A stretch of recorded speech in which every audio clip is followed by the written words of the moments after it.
मशहूर तबला वादक जाकिर हुसैन का निधन हो गया है।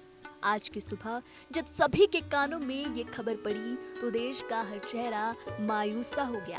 देश का वो बेटा जिसे अगर भारत का राजदूत कहा जाए तो ये गलत नहीं होगा। एक ऐसा इंसान जिसने भारतीय शास्त्रीय संगीत को वैश्विक स्तर पर पहुंचाया, उसमें चार चांद लगाए और तबले को एक अहम स्थान दिलाया।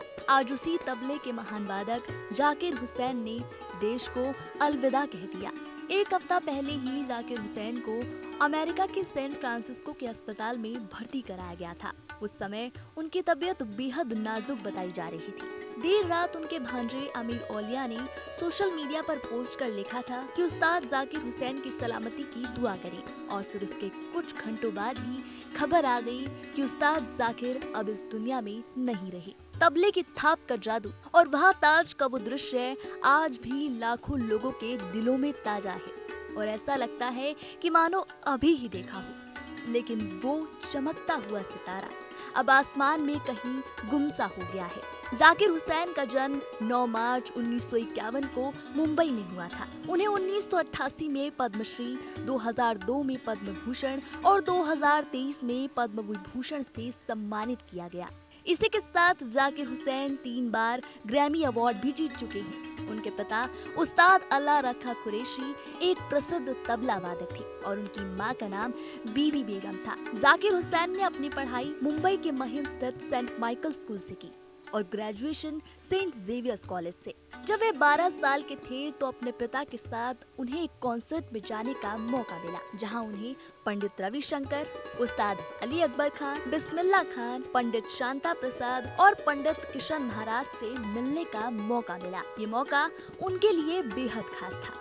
जब जाकिर और उनके पिता दोनों ने एक साथ स्टेज पर परफॉर्मेंस दिया तो वहाँ पर मौजूद सभी की आंखें खुली रह गई और सभी काफी हैरान थे। परफॉर्मेंस के बाद जाकिर हुसैन को 5 रुपए मिले। एक इंटरव्यू में जाकिर ने कहा कि मैंने बहुत पैसे कमाए, लेकिन वो 5 रुपए मेरे लिए काफी कीमती थे। 1973 में उन्होंने अपना पहला album living in the material world launch किया था। उन्हें तबला बजाने का इतना शौक था कि अगर उनके हाथ में कोई बर्तन भी आ जाता था तो वह उसको बजाकर उसमें से धुन निकाल लिया करते थे। आपको ये जानकर हैरानी होगी कि जाकिर के जन्म पर उनकी मां खुश नहीं थी। 2018 में हुए एक इंटरव्यू में जाकिर हुसैन ने बताया था कि नौनिहाल में उनकी मां उनको अपशकुनी मानती थी। 3 बहनों के बाद पैदा हुए जाकिर हुसैन की पैदाइशी के साथ ही उनके पिता की तबीयत खराब होने लगी। शायद इसी वजह से शुरुआती दिनों में उनकी मां उनको कोसने लगी थी और उनको एक अपशकुनी मानने लगी थी। मगर एक दिन एक सूफी संत उनके घर आए और 3 महीने के बच्चे के बारे में ये बात सुनकर उन्होंने उनकी मां को समझाया कि ऐसा ना करें। साथ ही मुस्लिम संत ने जाकिर हुसैन को इमाम हुसैन का फकीर बताया और यही नाम उन्हें देने की बात कही। इससे पहले उनका उपनाम कुरैशी था, जो कि हुसैन हो गया। महान कलाकार उस्ताद जाकिर हुसैन को आज पूरा देश भावपूर्ण श्रद्धांजलि दे रहा है, नम आँखों के साथ उनको विदा कर रहा है। भले ही वो इस दुनिया में अब हमारे साथ नहीं रहे, लेकिन देश के लिए दिया हुआ उनका हर योगदान हमेशा सभी को याद रहेगा। उनके तबला वादन की वो सुनहरी स्मृतियाँ सभी के दिलों में हमेशा के लिए विराजमान रहेगी।